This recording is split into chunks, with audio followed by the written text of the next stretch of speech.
This is Kilo Charlie 9, Victor Kilo Victor with the Friday morning Qso-Vlog program. If you have a radio you want to check the audio on, give us a shout. We are recording and we'll post it on YouTube within the next couple of days, so you'll be able to check it out. This is KC9VKV. 73s, Jim. Thanks very much. Roger, Roger, Cal. 3s. November 8, Uniform Papa. November 8, Uniform Papa. That's KC9VKV. Well, good morning to you, Jim. Joe up here in northeast Ohio, about 30 miles east of Cleveland. You're sounding fantastic this morning, doing a good job, and good to hear that you're still doing your vlog. That's awesome. Roger, Roger. Well, you know, we enjoyed doing it. Give us just an opportunity to meet a lot of folks. And what was your location again? Northeast Ohio, Painesville, about 30 miles east of Cleveland, about 2 miles from the shores of beautiful Lake Erie. Roger, Roger. Well, you're doing a great job here. What's the antenna you're running? The antenna is a homebrew 40-meter dipole that's run flat top up about 35 feet. Roger. What are you running through antenna tuner? Oh yeah, I got the tuner and the amp and everything. Roger, Roger. I was getting ready to fire up this morning, and a little precursor, you know, I check a standing wave on the barefoot radio, you know, and lo and behold, I'm running an inverted V, and I'm usually running, you know, especially get this one tuned to like 1.01 to 1, very, very, very low SWR. And so I fire it up, and I'm looking, and I'm doing a 1.1 to 1, and I'm thinking, wow, I'm going to make an adjustment on that. Well, what had happened was I put some new security lights up, and I had to undo the end of the dipole on the negative side of the dipole and move it slightly and retension it. And you know, SWR, particularly when you're talking about the difference between 1.1 to 1 and 1.01 to 1, it's a very critical thing. And what happened was I just tightened it up, and I tightened it up just a little bit more than where I had it before. So my SWR went from a 1.01 to 1.1.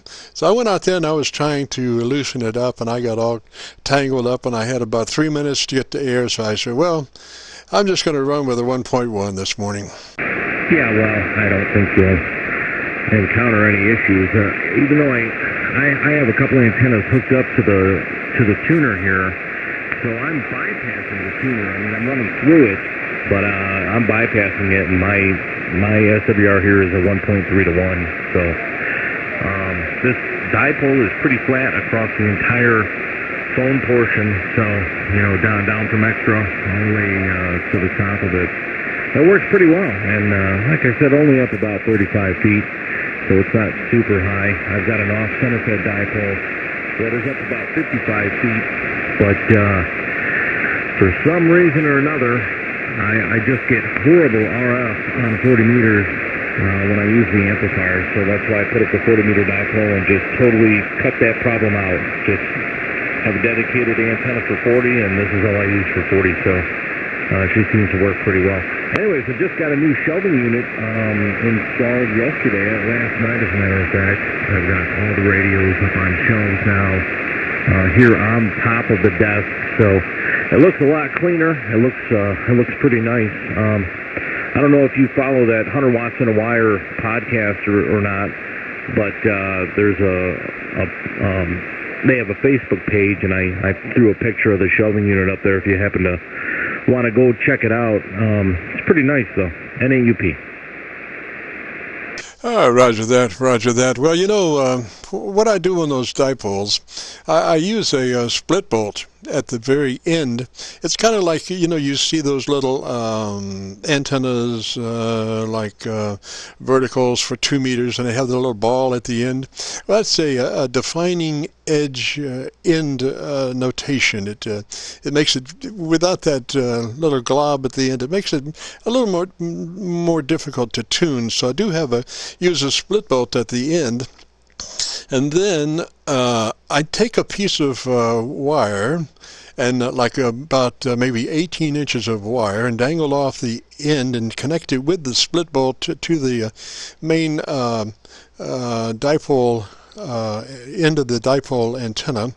And what I do is I start, you know, looking at that SWR, and I'm trimming the piece that's hanging down. So I'm not actually trimming the antenna element itself, but just that piece that's hanging down. And it makes it really easy to do and quick to do. You know, you just nibbled maybe inch at a time, or inch and a half at a time. And I'm doing on these, and these are inverted V's, and I'm doing the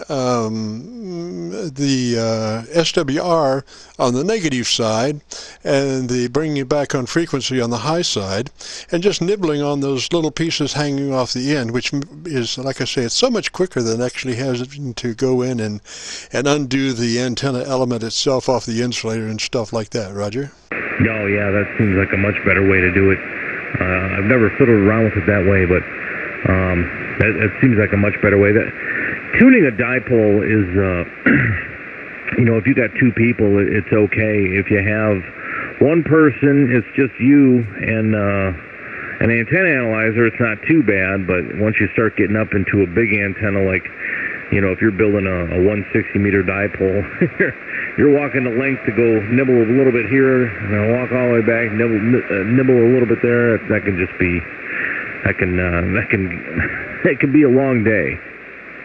Oh, absolutely, you know, absolutely. And I have found that the most critical thing about dipole antennas is how easy you can get to the ends of the dipoles.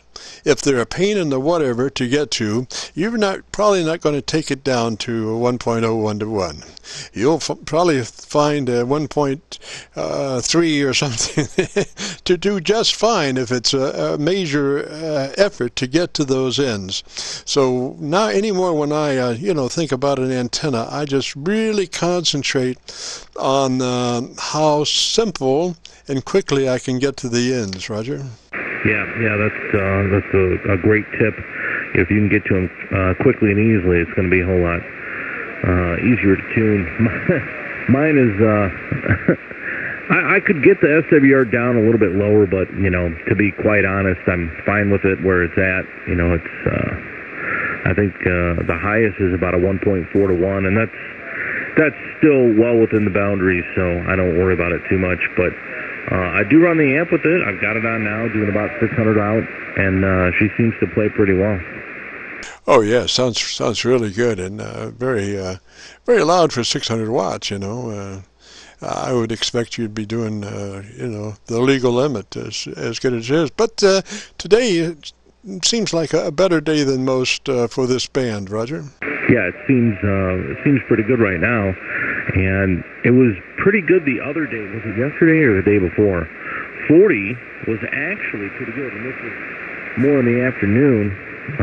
You know, I got home from running around doing some stuff, and came down in the shack, and normally wouldn't hear anything, but I said, well, I'll scan through 40 real quick and see if anyone's on, and I heard stations all over the place, so the band was playing pretty well. Roger, I have begun running without the antenna attenuator on. I used to religiously run with the attenuator on, but you know, I just decided the band is usually in such lousy shape, I'm going to run with it off, Roger. You know, I usually crank my RF gain back about a third and almost use it as a secondary volume control, and just you know, cut that hiss and static and everything just down. Not necessarily out, but just, you know, cut that RF gain back and just drop that down a bit, and that really helps out.